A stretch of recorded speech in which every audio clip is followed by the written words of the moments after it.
Welcome to this episode of Stu and the GasHoles. I am Stu, joined by my two GasHoles, Chad and Joe. How are y'all this morning? We're great. I guess this depends on when people listen to this. It's this Yeah, morning when It, we're it, it's recording. or our this reality evening. story. We create it. Let's That's be right. honest. Yeah. Yeah. I'm well, thank you. Well, we have a special guest with us this morning. Sorry, today, Gabriella Hoffman. Gabriella, thank you for joining us, joining our motley crew to have a conversation on a variety of topics. As unfortunately, you'll learn, we tend to veer with our discussions, but it's going to be good. So don't want to scare That's how you. every energy conversation goes. And it would be boring if there were some You. deviations from the conversation because energy is life. It's integral to every facet of life. So I'm happy to go in whatever direction you guys want me to Yeah, go in. And it's good to talk with you all. awesome. No, I love it. Well, we were talking about what you did just a few days ago with your free time, and you went Yeah, let's hear hunting. about that. And Joe, Chad, I don't know if we can start there. Talk a little about some of the work you're doing, especially with the intersection of sports, sports manhood, sports womanhood, hunting, fishing, all that stuff, and kind of the energy industry, if that makes sense. There, Sportshood sounds weird. sportshood. That's fascinating. Sportsmanhood-ish. Maybe It's manhood's been also women. not approved. Yeah. Sportswomanhood-ish. I don't know. Yeah, it's a little run on, but no, just go with sportsmen and sportswomen. It's simple, or hunters, anglers, whichever, or There hook you and bullet. I mean, there's so many different ways you can Okay. refer to people. Nice. All Yeah, right. but Cool. Keeping that there's a up. truck. Hold on one go. second. Hold on. And you can edit this out because it's like a garbage truck We coming. can't hear it. Hey, it's powered You'll by hear. natural gas. Yeah, You'll that's hear true. it too. I don't hate them, of course. Okay, so let me answer your question now. So feel free to edit that. Sorry for that You're long fine. pause. No editing. So, Stu, you correctly point out that there actually is, interestingly enough, a connection, or there can be a connection made between people who engage in, let's say, outdoor pursuits, who love the environment, with people who work in so-called extractive industries or the production consumption side of energy. The fact that the two interests have been pitted against one another is alarming to me. Having been raised in this country, my parents came from the former Soviet Union, and they saw what happens when you have central planning, which really didn't produce or refine energy sources cleanly and sustainably in a true sustainable fashion. You saw such terrible water conditions. There used to be, now in Lithuania, I just came back from the trip and I saw some LNG import terminals at work. They take in some of our molecules of freedom, so that was cool to see from afar. And I just observed some other things there as well. But I also had studied and learned that since Lithuania had taken a more free market approach, including becoming hopefully more energy abundant, although some of the policies they've taken on since joining the EU has kind of left them to be energy net importers. They import 70% of their electricity. They used to not do that when they had nuclear facilities actively working. So they've made some mistakes, not perfect, but since charting a more free market course, they have seen an improvement in even environmental quality. And of course, seen the harnessing of more, let's say, natural gas or conventional energy as well. And they just became fully weaned off of Russian oil and gas, which is a very laudable achievement, along with Poland, and they're trying to pressure other countries to do so. So I've seen kind of in my own upbringing, directly, indirectly working in the energy industry, partaking in outdoor pursuits, that energy has kind of followed me wherever I went. And I grew up in California, so I used to see the oil derricks. Anytime I would drive up 4055 along, to go to Los Angeles from Orange County, California, where I grew up. So the spirit of Doheny still lives on, even though the people in Sacramento don't like what Doheny did, and some of the others, Mulholland and some of the other luminaries who really, after the gold rush, it was oil and gas that really kind of brought California to the map before Hollywood came in, of course, too.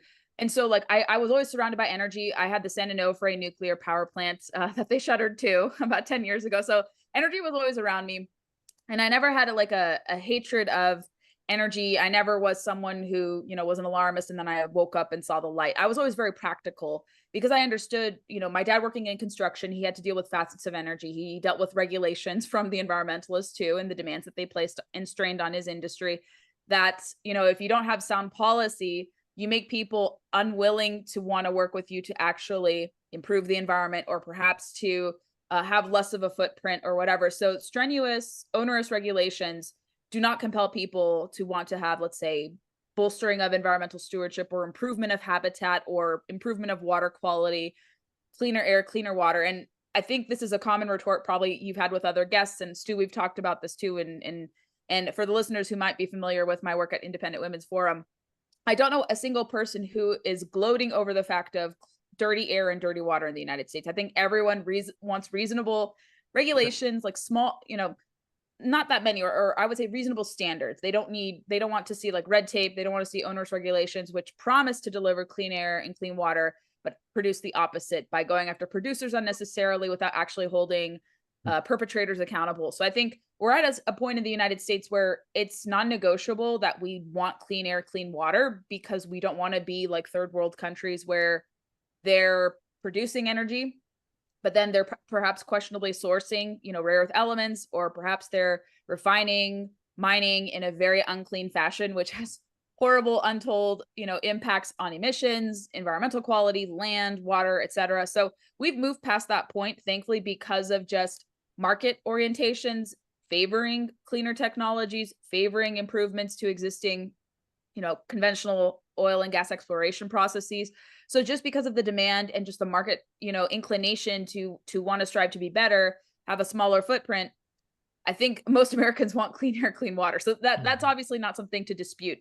But you especially find it, back to your earlier points, Stu, among a lot of people who hunt and fish, who are also targeted by the same people who go after energy industry, companies. You have a common enemy, people who don't want you on the landscape, from the productive side to even the recreational side. So I've tried to marry both interests. It's not exactly to a T, and you're not going to have perfect synergy between the two interests, but you'll find a lot of overlap and commonality between the two interests. I've tried to fuse those two kind of different groups together in my policy work, because I've built a lot of credibility as an angler and a hunter with people who also do the activities like me. And then I learn when they're comfortable and they know they can trust me with their story and their perspective, they're like, I work in energy too. It's good that someone like you exists or can help bridge the gap, or there are more of us who could speak to this. So the people closest to nature, I would say, conservationists who hunt and fish, have similar goals with energy workers. And a lot of energy workers, as I mentioned, hunt and fish. Like I saw this in Northwestern Pennsylvania, going to a company called Cameron Energy. They're frackers. Yep. And most of their workers hunt and fish. So why would they want to see their industry pollute waters, to taint the national forest lands where they inhabit and where they work out of? They want to see the burgeoning elk herd. They want to see other kinds of wildlife. They fish for wild trout. Yep. So those two interests don't have to be at odds. It's not mutually exclusive to work in the energy industry, but also prioritize and I would say prize true environmental stewardship, not this kind of rewilding radical environmentalism that doesn't want prosperity and also would negate any environmental improvement too when you take out the prosperity component.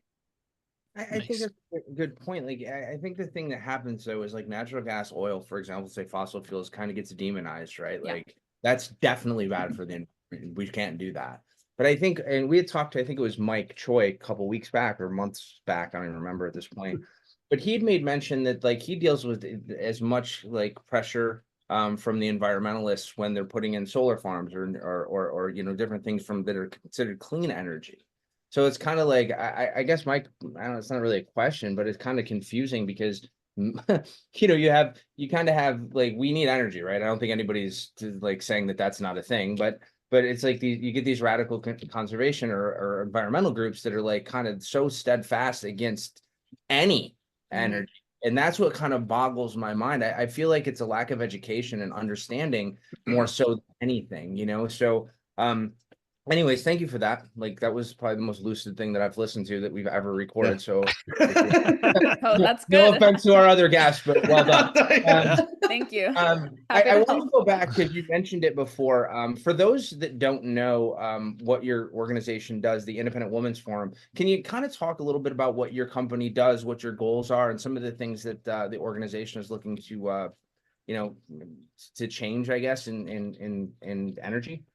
Yeah, so obviously we largely cater to women. That's our primary audience, but we also appeal to men who are very conscious about these decisions. But our goal is to reach kind of women in the middle who might feel a little disillusioned by policy. Perhaps they want a better understanding in clearer terms, because as we all know, working in energy, the terms can be very convoluted. And as someone as well-read as me sometimes gets confused and perhaps maybe disoriented when I read certain policy briefs, or I read, certain regulations and rules. It can really mess you up, even if you're intelligent and can read well. That's the intention. That's to make it purposely confusing. Yeah. So you don't understand it, and therefore you can't question, let's say, obtuse rulemaking. So the intention of our Center for Energy and Conservation is to really simplify complex energy questions and even conservation questions into simple, readable formats, whether it's in the form of blog posts, social media videos, op-eds, media opportunities. And we've done this for a whole host of other issues. Our center is about 1.5 years old. It's coming up on 2 years in February of next year. We launched it. It's just a kind of a way that we organize ourselves. There's no physical center because our organization operates remotely, because, women, we like flexible kind of work arrangements. So all of us are working remotely and trying to, articulate a certain kind of freedom oriented vision for women, but also for men too. And everyone in between, young, old, people who are versed in policy, not versed in policy. And we try to do a lot of storytelling too. And I think through my center in the coming year or so, we're going to try to do more storytelling as well, because it's not enough, obviously, to put out the facts, put out, certain or refute rather egregious talking points or egregious points made by radical environmentalists who don't like energy. We also believe that appealing to pathos or emotion is also very important, because you could get across to people, especially in this industry, what would happen if you close down a plant that is supplying the majority of power in a region, in a city, perhaps in a state?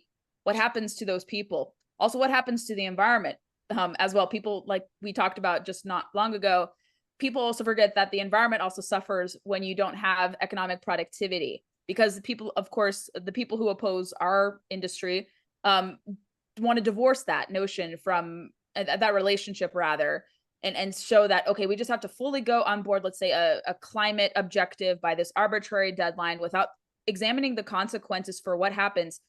And I'm going to reiterate this, of course, when you take out economic productivity, which of course is in the confines of rules and regulations that are reasonable, of course, Sure.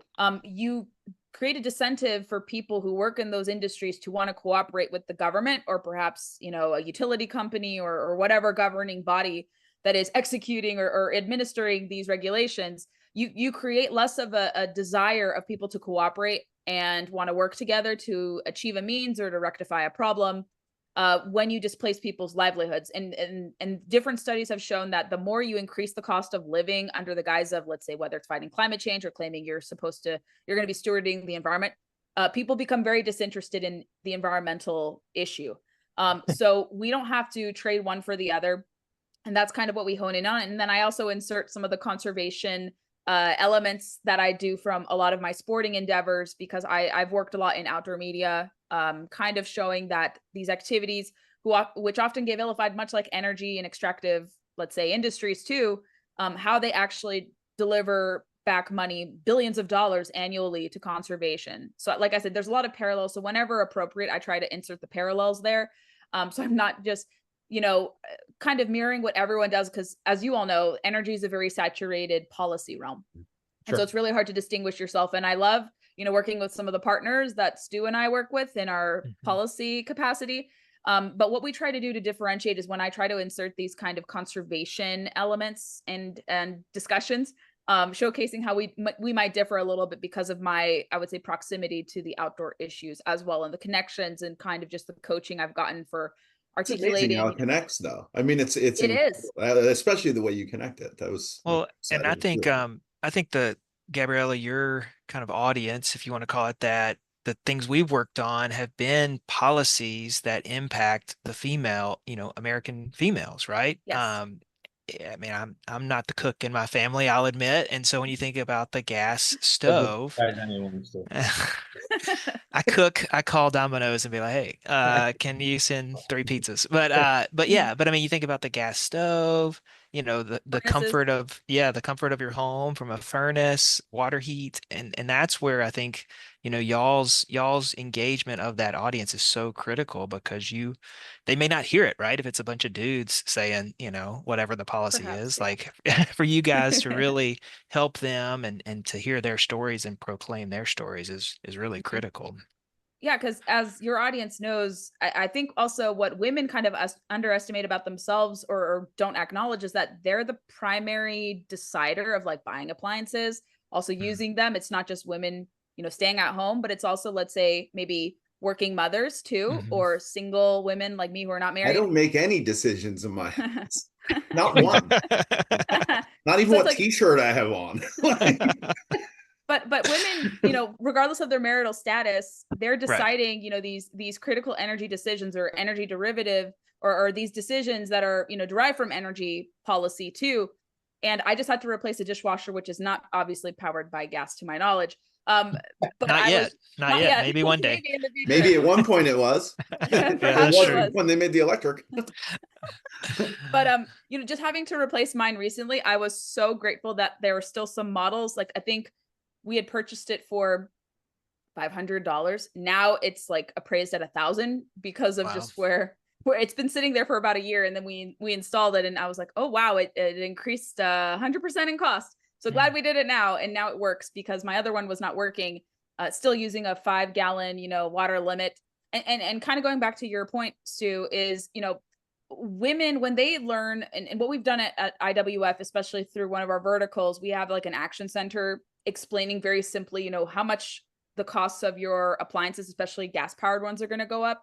So we have tried to crunch the numbers and obviously look at the regulations. They tell us you're going to have these climate savings achieved with these new efficiency standards, but I have never heard such mathematical, I would say, numbers before, and I'm fairly decent at math. And I was like, climate savings, seem aspirational and not really based in concrete evidence. So I was looking for, okay, what is the actual cost that's going to be borne to consumers and also to manufacturers? And so we look to see what those costs are.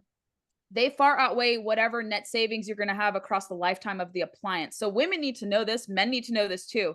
Mm-hmm. And so we've tried to break down those numbers as simply and as feasibly as possible. And people can take it or leave it. But let's say the Biden-Harris administration doesn't really answer for that. They say, well, this appliance is so environmentally friendly. And I have to call into question whether it's the case, because if you're using more water for your dishwasher, how is that exactly conserving water? Or perhaps you're having to, let's say it's a electric appliance you're using. How much is backed up by fossil fuels? Are you really moving away from that? Or are you exhausting more or using more in so-called fossil fuel energy, gas-powered energy, just taking more steps to claim you're achieving, let's say, full electrification, yet still exhausting, and emitting carbon emissions, whatever. So to me, it just seems like it's a wraparound. You're not really eliminating, let's say, the carbon emissions or the dirty aspects, so to speak, in their words, not mine. Did you say that was on your website? Yes, Independent Women's I'm on I'll the website. I'm just trying to find it. I want to share it when you get to this point in the video. Yeah. If I can figure out how to do it. Yeah. I think what's crazy is two things. Like, I mean, we can kind of like, you said the Biden-Harris administration. I'm gonna switch and just say like all conservation, like and climate change folks, like everybody, like wants to put this kind of this statement out without any backing because they think people are stupid. And they think that they can get their agendas kind of achieved by doing things that the common person. I mean, I love talking to people like you and Stu and the other people we've interviewed because the vast majority of Americans don't get the interface with people that are engaged in this type of in this world. Everybody gets CNN and NBC and Fox and right like and you get these kind of weird talking points. The one thing I've noticed, and this is the dumbest version I can like dumb it down to, is that everybody wants change until it impacts them. And then they're like, whoa, wait a minute. Hold on a second. Like, I don't get my gas stove. I got to get rid of my furnace. Like, that's cool for everybody else. Like, but for me, like, I can't afford that. And I think that the cost, like you brought up, is such a something that's so paramount to Americans, specifically in a time where I think it's no secret everybody's kind of struggling. It's not like money's flowing out of people's pockets. Credit cards the highest, that's the highest it's ever been. Groceries, inflation. I mean, there's a million talking points there, but I want people to understand that not necessarily what you're being told is the absolute truth. And that's part of the reason that we wanted to do this podcast, is because we wanted to educate people that would, in typical normal day-to-day life, not have the ability to have that information given to them. So thank you for doing that. Chad, I'm sorry, back to you. You were saying something about. I just wanted to find that I found the article that she wrote. I found it. I just wanted to be able to share There's it. amazing stuff on this website. I got lost. Actually, I didn't even listen to anything you just said, because I just read it. We'll post it when we put this out. Yeah, we will. The information. It's incredible. I'd really, I would tell everybody it's iwf.org. If you get a chance, go to it, because some of the fact-based stuff and some of the articles and the blogs that are in here are just absolutely incredible for people to read. So well done with that. Thank you. Yeah, we try our best to do that. And I have some phenomenal fellows who assist me. I can't do it by myself. I don't want to be. You're the only one here, so you could take all the. Yeah. Sure. We won't tell them. My staffers and fellow energy kind of policy experts too. But you're absolutely right with respect to, people keep hearing these kind of theoretical, let's say, scenarios about energy from people who've never worked in the industry or have never really spent much time in nature. And how I keep myself sane living in Washington, D.C. area is I try to go to the field as much as possible. I try to befriend people outside of my bubble and really hear from them what constraints they're facing, how they're feeling, what challenges and obstacles they face. And I think a good policy expert analyst, and I also do a lot of freelance journalism on the side, someone in my position who can tackle media and also policy, we have to talk to the people who are feeling the firsthand impacts of obtuse rulemaking, flawed rulemaking, or just bad decisions, whether they come from Washington or your state legislature or even your locality, because there's a lot of misguided, I would say, energy policy coming from all across the board. Obviously, we feel it a lot from the federal side, but even states and localities can engage in very flawed rulemaking and decision making as well. And so I live in New York. Oh, boy. Bless your heart. That's hard. Bless your heart. I know that's a good Mississippi phrase there. I like it. Being a Virginia transplant, I've learned that. No, and this, I think I just can't hit on it enough. Just like you said, Joe, the articles and blogs that are on the IWF website, but just the perspective that you're able to tell, I think it gets lost, right? Whether it's the hunter, the angler, whether it's the American female, maybe the suburban American female, just that perspective just doesn't get told. And so I just think that's huge that y'all are able to kind of, help bridge that gap and let people see, a perspective beyond like the, white rich person in New York City or some urban versus like Stu, I think what you're trying to say, your example of going to, Northwest Pennsylvania and meeting with the people from Cameron, I think you said it was Cameron, right? Mm-hmm. I did that for separate. You're like, they're all hunters. 95% of those guys are all out hunting. Like, why would they want to ruin anything they want to do? That's right. Exactly. Amazing perspective if you think about it. That's one. I can point to a couple others. No, but but it gives you some perspective, right? Like, I think that, we get told a lot as Americans. We get told a lot of things and a lot of policy, but we don't really get the opportunity to have questions about it or be educated about it. And I think that's the most frustrating thing. And that's obviously we're sitting here talking about energy, but I think it's just about everything. No one really cares about your opinion, like, honestly, until you vote for somebody else. And I think that, having the opportunity to, like yourself, tell these stories, and I'm seriously, I don't mean to just keep going back to this, but I wish I found this website a long time ago. There's so much good stuff on here. There's so much good stuff. I mean, I was on it like 20 minutes before we got on here, just going through some things. And I was like, wow, there is just some amazing stuff to share to people on here that, again, I just don't think the majority of Americans or even people in the world would fully understand and grasp. So could you, I can't wait to read the one ESG is coming for your toilet paper. I think that's the one really. I know it sounds very inflammatory, but it is a serious thing. And some people I know, no pun intended. A lot of people I know kind of in the forest products world would be very upset by this too, because they're kind of doing this, how do you say, like, talking out loud, where they're trying to say, like, we're giving lawmakers the tools to clamp down on toilet paper use without looking to see who are the actual perpetrators of deforestation. So that's an interesting one. Not exactly kind of related to energy, but not exactly. unless you're using perhaps gas-powered tractors or vehicles to do the logging, or some derivative of forest management. I just wrote down, go buy as much toilet paper as possible. Hoarding. Needs any. No, I mean, I'll say, kind of pulling it back a little bit. I mean, a lot of the manufacturing, maybe not, logging, for instance, but like paper making, right? I mean, a lot of that is entails a fueled lot of by energy. natural gas. Yes. So Gabriella, and y'all just stop me if you think this is a bad question, but I think one of the interesting things that I've seen watching policymakers, and policy being developed is just, I don't know, you don't want to say underhandedness, but like there is an element of like, you know, eh, trying to taking these very wonky policies and like using them to push fossil fuels or natural gas, whether it's production or All the way. generation or whatever. Yeah, pushing it out, right? And so I don't know if you could talk a little bit about some of your work where you've tried to push back on like the land conservation health policies, trying to help people understand that.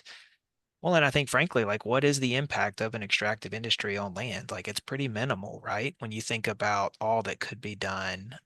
Anyway, long-winded question, but you know what I want you to answer. Yeah. Joe had mentioned can earlier. you ask it a little longer? Could you simplify that? I'm taking. Hey, ChatGPT, could you simplify that, please? So Gabriella, what you don't know is Joe's usually the one that talks. So I'm channeling my inner Joe here and asking these. Terribly. No, it's fine. Terribly. Look at that can do it. Holy cow, now we know what you don't. Well, I'll just go on mute.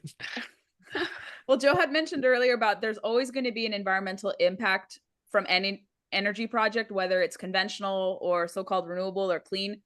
And I'm of the mindset, and I know some people like who work in our space are like, no, let's just stick with the all of the above mentality. But I've become, I hate to say, radicalized against anything that's really intermittent. Like the more I research solar and wind, I hate to say this, the more I become unfavorable towards them, especially at a utility scale. And just the fact that you see environmentalists chastising and opposing, let's say, nuclear, which I think everyone, whether you're a clean energy proponent or even on the conventional side, oil and gas, I think a lot of people have consensus over nuclear needing to be harnessed a lot more. The federal government finally has realized that too, with their new report saying that we can harness, 60 megawatts more on existing or recently retired reactors. I think that's where a lot of people should look to, because it is such a reliable baseload power. It works 24/7, has a 93 capacity factor, the best of any facility, even the ones that we like. A little bit, it's more efficient than even, oil and gas at some points. But sure. And also it uses the least amount of land. If you're an environmentally conscious person, you compare and see, there's a graphic I could send to you guys later. And I just found it because I could not find it on the government website, but someone found it and I need to go back and trace how they found it. But from some DOE vertical, they were able to find how much like a nuclear reactor land-wise takes versus a solar and wind field. It's bizarre. Like the graphic is so illuminating. So it shows like a little piece, like a little square, like 1 square mile for the nuclear reactor. It shows 75 times higher for, I believe it's wind, and then 365 times more for solar. Wow. So it's such an illuminating graphic. And for me, you do have to weigh, of course, the impact. And I think if we didn't have so much of like government subsidies trying to favor artificially solar and wind, and if it was truly the market inviting it, I could have a slightly different opinion. Perhaps in like smaller doses. I'm not sure what to make of rooftop solar because they're not doing so hot this year. They were one big company, SunPower, of course, just recently declared Chapter 11 bankruptcy. So maybe like on a rooftop or perhaps like above a parking lot, that's where it could work, or in small doses for wind. But the way that they're trying to catalyze it in this utility scale fashion is kind of alarming to me. And then also the energy that it's producing, in addition to like the environmental toll it has, it's not, you can build as much as you want. I don't think it can accommodate, the needs that people have, which is why you see, with this conversation of AI powered data centers, you have a lot of net zero proponents, or let's say clean energy proponents, the Microsofts, the Apples of the world, saying we actually are changing our mind. We like natural gas. We don't hate it anymore.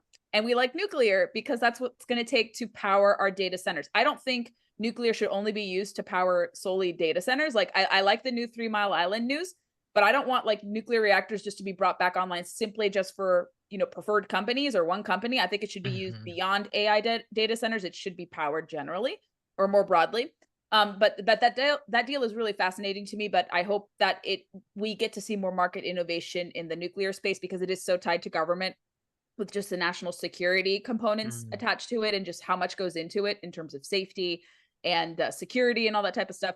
So I'm hoping market innovations will work there to really unleash it to compete with our adversaries, and also just to have great baseload power when a lot of these intermittent sources don't work there. So I do think, yes, every project has an environmental question you have to weigh, but can you stop everything from happening? Absolutely not. But I think the American consumer or the American energy consumer is going to look to say, okay, what is actually going to produce the most electricity as efficiently, as consistently, cheaply, and without government subsidies out there? And I think people are going to look to see natural gas. I still argue in certain parts of the country, coal and oil will also, petroleum will also be there too as part of the mix. But I would say really charting forward, people will also look to not only natural gas, but I also think nuclear, just because that's where it's going. And areas where it's appropriate, geothermal uses a lot of the same technology that fracking does. I just recently finished a report separate of IW for my Conservation Nation video series. It should be coming out today, a little later. It's finalized. I just have to publish it. But on hydropower, you know, where it's appropriate, you have hydroelectric power. And if you remove that for, again, intermittent renewables, you know, you not only displace kind of people from their jobs, but also create some instabilities in the grid. You're not really helping salmon either, because there's this, you know, big disruption to the flow of water now that they've adjusted to kind of the flow of dams and salmon ladders and all that. So I kind of assess the trade-offs there too. So where appropriate, even hydropower still has some staying power in parts of the country, the Pacific Northwest, a little bit on the east. So we have to weigh things, of course, very carefully. And I think everyone can agree that there being not really a serious conversation about permitting reform is really going to hamper us to do any type of new energy project, whether it's a natural gas plant or a nuclear plant, even renewable plants. But more so, I feel like permitting reform is being, let's say, blocked or kind of denied its potential because people don't want to see conventional energy and nuclear really supercharged. That's just, and because these lawsuits that continue and perpetuate judicial review, keeping these projects in, you know, kind of in no man's land in perpetuity. And then it takes, you know, 7 to 10 years for a project to, you know, to be graded, to be constructed, to become fully operational. And then the companies give up and say, we can't afford the costs, you know, it's really bogging us down. Why do we want to open a facility if the government is not cooperating with us? Or if there's this red tape, or I could do this better in the private market. I don't, you know, want to work with government here. So yes, there's a lot to wrestle with. It's not a difficult answer to our electricity demand question either. And I think you guys are right. Like, there is a knowledge gap as to energy knowledge and how electricity is sourced, very similar to how people don't know how their food is sourced. They don't know where things derive from. They think, okay, switch of an outlet, that's how I get my energy, but they don't know the processes that go into it. How is it derived? How is it harnessed? You know, where does it come from? Petroleum? Does it come from gas? Does it come from nuclear? Does it come from some other source? The reality is that no one really cares as long as it works when they turn the switch. I hate to say that, but for the vast amount of people, they don't really care. They just want to turn their light on and plug their phone in, and that's you know, deaf, dumb, and blind kind of in that situation. You know, I think your nuclear thing is awesome. Like, I agree. Like, I've looked into nuclear a lot, and I think that that's the best path forward. I find it hilarious that Microsoft and Apple are now softening on their positions because it financially benefits them. Yes. Isn't that ironic? You don't have a choice. They don't have a choice. We need to diversify. We need to diversify. Well, I agree with that, and I think we've talked about this in the past. The more energy we can possibly have, like, the better off we'll all be. But it's so disingenuous for like a Microsoft or Apple or these big AI companies to be like, you know what? Maybe we should look into this a little bit more. I mean, it just seems very disingenuous. I don't know. That struck me as funny. I had to comment on that. We could talk to you probably for days. We need to come to DC and get together with make Stu get together with everybody that's been on the show. That would be fun. Well, I feel like she's the smartest person we've had. I don't know about that. I'm going to take this and run it through an AI and have it simplify it so I know what half of it said for me. Ed has no idea what we've been talking about for the last 40 I wrote that if you saw my notes, you'd be absolutely, you'd be like, huh? What was the thing? I was going to ask you what it was, and I decided not to look stupid. I know I have it written down. No, I'm among, I would say, pretty educated folks, so that's very kind I'm of not that educated. about something. You want to talk Obtuse about rulemaking. I want to know what obtuse rulemaking meant. obtuse? Like, you don't know what obtuse means? I do, but I just think of like a triangle. It means No, when you put it means when you put like these let me talk more simply. Sorry. When you put like it is Chad. It is Chad. Let me explain it for him. I can explain it to him way easier because he's my best. I'll do it really good. You remember in Shawshank when the guy wanted to let the guy out of, he wouldn't talk to the guy in prison, like and he asked the warden why he was being obtuse. Yeah. You know, now you understand a little bit better. I don't remember anymore. It's okay. We'll conquer this in the second time we have her on. Basically being conscious. It'll give me time to look it up. Unaware in like obtuse. Oh, I got it now. There you go. What it means is like you have lawyers in particular who are at these agencies crafting rules that make no sense. Yes. But the goal is to, of course, create purposeful confusion, but also just to prevent any true progress, so to speak, from ever happening because it's bogged down by review, lawsuits, and permitting too. Yeah, what I've noticed, like even you'll notice on my company's website that ESG has like even gone after permitting reform where you have these kind of political goals put ahead of actual permitting reform. That's kind of what I mean by obtuse rulemaking. So you're deviating from the intended goal of, let's say, enacting environmental progress or shoring up more energy. And so even permitting reform under Biden's rewrite of they call it the bipartisan permitting reform, but there was no bipartisan input. It was just his administration. If you put bipartisan in front of it, it's just it sounds great. Oh, it works great. Everybody likes it. But what the rule does is it puts like things that could matter, in stakeholder input, but it says like environmental justice and indigenous knowledge come before the actual permitting reform goal, which to me makes no sense if you're trying to, unleash environmental progress or have these, meet your so-called net zero goals or construct more projects. So like it gets bogged down with this and it really hampers it and it makes people kind of have their credibility come into question. That's why this administration, I'm just referencing this administration, but more immediately because people have criticized their energy policies, see them as unserious and even dangerous because they're putting these very weird goals ahead of the actual intended goal of, let's say, permitting reform or harnessing more LNG or whatever. So people see them, they're really not serious about they just want to talk about what they're going to do. That's all. Well, it's just talking. It's easier to keep everybody divided and then they don't have to actually do anything. 100%. Right. Well, and I think too, like you said, who's deciding if it's better for that certain group of people or not, right? I mean, like if you were to ask a lot of the indigenous people groups or especially in like Canada, right? I mean, there's tribes that are involved in the energy industry. And it's like lower 48. It's money for them, right? For their people. It's, I don't know.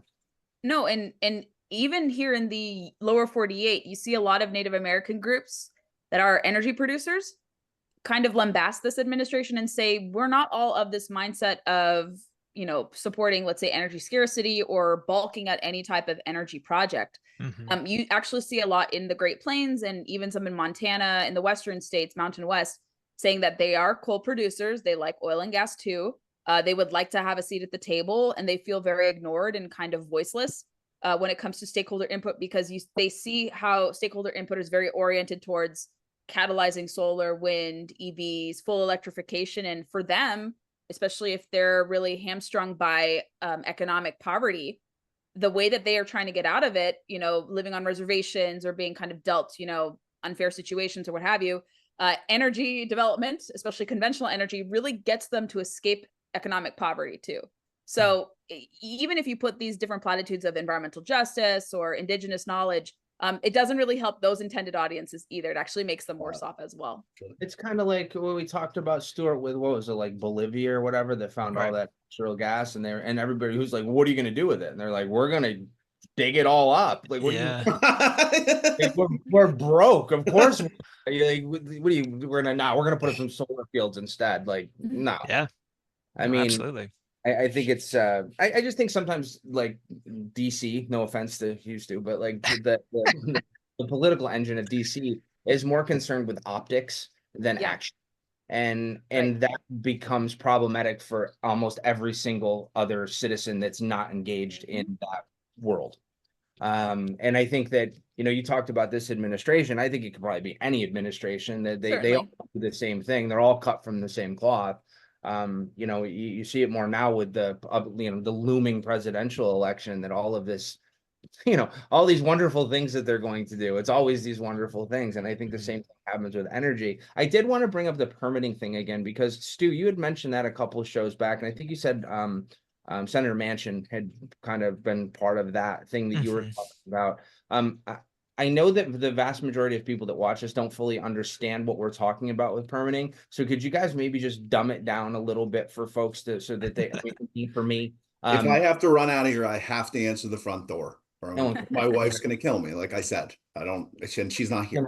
She left me here to answer the door. No, and then we can cut after that and maybe have you come on again. Do you go by Gabriella, or do you have Gabby or Gabriella, either way, whatever is easier. With that, I'm going to butcher Gabriella every single. But if we could just talk about permitting and why that's so important, and why it's been such a problem, maybe address that a little bit more for us.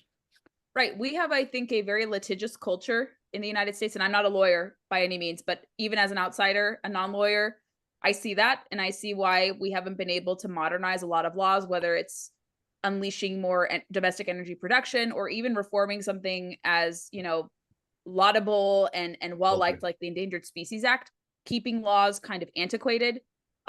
It's because of a lack of attention or rather, I would say a fundamental disinterest in having laws that are crafted work as intended. So NEPA is the law that is associated with permitting reform, the National Energy Policy Act of 1970. And in the law itself, when you comb through it and you're able to extrapolate kind of the understandable parts of it, if you're not a lawyer, you don't understand legalese, right. You see that it says in the law, if I'm summarizing it well correctly, Stu, it says that you have to allow for like a timely, expedited process, after environmental review, after judicial review, what have you, stakeholder input. You have to allow for a project to go through if there's no contention for the project. Even the law states that. People interpret the law very differently. And so you have, because of this, again, this litigious culture, environmental groups make much of their profits from suing and stopping environmental projects or enhancements or advancements from coming online. It's just their bread and butter for them, because they live in this kind of archaic view of what the environment should be. It should be going back to nature before pre-settlement, which is never going to be achieved. And it's a very impractical goal to aspire for. A lot of these environmentalists have. Do those people all live in that environment? They don't live in that. They don't want to give up, like you talked about, they don't want to give up their first world luxury comforts. And so, the law governing permitting reform or allowing the construction of energy infrastructure projects or mining projects states that you can come to a reasonable conclusion, once stakeholder input is done, to have this, because it's within, let's say, the best interests of the United States to have domestic projects happen, whether it's for infrastructure, whether it's for our grid, whether it's for improvements to the highway system, what have you. If we don't have a seamless process to allow that to occur, we have a lot of problems. That's why you see a lot of frustration here in Washington and all across the country because of just bad governance and bad interpretation of the law. Or you have these, I would say, from a pre-Chevron doctrine, before the unruly or the undoing of Chevron doctrine, you had a lot of adjudicating coming from the bureaucracy. And that's also what's complicated NEPA from working as intended. Nobody is calling to do away with NEPA as a law. They're just saying it needs to be streamlined and brought into the modern day. And so laws that have to work as intended may have to be defanged. There has to be some deregulation. There has to be cutting of red tape. And there has to be perhaps a modernization of it to explicitly state kind of what Barrasso and Manchin were trying to accomplish. And I know Stu and I had talked privately and said that it wasn't the most perfect bill, but it was maybe perhaps a good first step. There were some glaring gaps in it. Perhaps some more could have been added. But I think the components that really stuck out that were good was shortening the time of judicial review after it's gone through stakeholder input, because that is what really keeps these projects trapped in this no man's land. Is there a time frame, like an established time frame, or is it kind of like Is there a That's a good specific question. criteria? Stu, As do you know the as answer to that? yeah, as far as I know, there's not. So I mean, No. like Gabriella said, you could Why don't we literally just Why don't keep. we just do that? Like, Well, Yeah. and that I'm was pretty Establishing a what. timeline. I'm pretty stupid, but why? I mean, you can't say like you started when I asked the question, you started with in a timely fashion, and the first question I had was, what's a timely fashion, right? Couple, Like, maybe like 1 to 3 years at most. Yeah, but I think if it's not been established, there's no parameters and rules and right. guidelines right. to it, then you can't be Yeah. held to any standard. Right. Yeah, So, Yeah, I that's mean, the there's. fundamental question. Well, I was just gonna say, I mean, it's crazy. I mean, I think the Chamber of Commerce, the U.S. Chamber of Commerce, has some really good statistics on this. Just like the amount of time it takes to like permit and build a highway, it's like 7 years. It's Nuts. astronomically long, and it's because, like you said, Gabriella, these groups they just sue, and Even after you the know, company goes through all the right. roadblocks, Hmm. meets the environmental standards, proves that like our project is going to have the least amount of impact. Here's how we're going to measure our impact. Here's how we're going to offset, any potential damage we do. And so, yeah, it would be good to establish a timeline. I don't know if lawmakers have done that. Maybe someone more knowledgeable than me watching can have the answer to that question. But I think there was a Trump rule to Hmm. enact some NEPA reform, which was very reasonable. And I think they said, I don't know about the full process where you have the approval, grading, construction coming online within a year, but I think they said that judicial review or just the review process would be shrunk, maybe the total process. I don't recall. I have to look back over the law. I'm going to be doing a policy paper on this shortly, finishing one. Nice. But I think it would shorten the length time of approval to 1 year versus the typical 7 to 10. That's what the Trump rule That's had. amazing. Yeah, which would I make only more got the end. sense.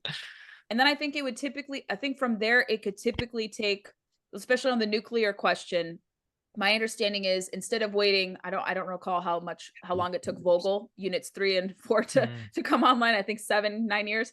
A long So I time. think they said that if you had permitting reform, those projects would maybe at the least 3 years, at the most 6 years, maybe even shorter. I'm not sure, but it would take fewer years for those projects to be fully constructed, approved, vetted, what have you, because we need to meet this electricity demand. We also have a national security concern that China and Russia, who don't source energy as safely and responsibly as we do, Right. and ethically as we do, they're building all these different projects faster than we are. Yep. And because they know that, to keep the United States on edge, we got to build these. We don't care about following climate direct. Like they laugh at us because they're like, oh, the Americans are really so focused on these arbitrary deadlines of achieving net zero.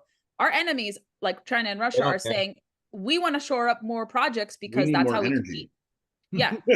Like they're beating us at our own game. Yeah. I think that's a great point. I think sometimes we chase this fictitious thing without completely looking at the broader picture of what the impact is to the country, based on our allies or our enemies. And I hate to say that, but when you have, America is, it's just like anything else. When you're number one, everybody wants to be number one, right? Everybody's chasing you, like whether it's sports or whatever, the best salesman, everybody's chasing you. And China and Russia want to be number one, and they're willing to do whatever it will take while we're playing around over here with trying semantics. and stuck in the like you said, the semantics of it all. And that's a scary thing for a lot of people that, I mean, at least for people that are in the know. I mean, a lot of people I think are blissfully unaware that even is a conversation that's occurring. I don't know. That's a crazy one for me. That makes me feel pretty uncomfortable as a dad to 3 little girls. Like that's a very weird spot for the future of the country. So I don't know. Well, anyway, I just one more thing as we close. Okay. All right. See you later.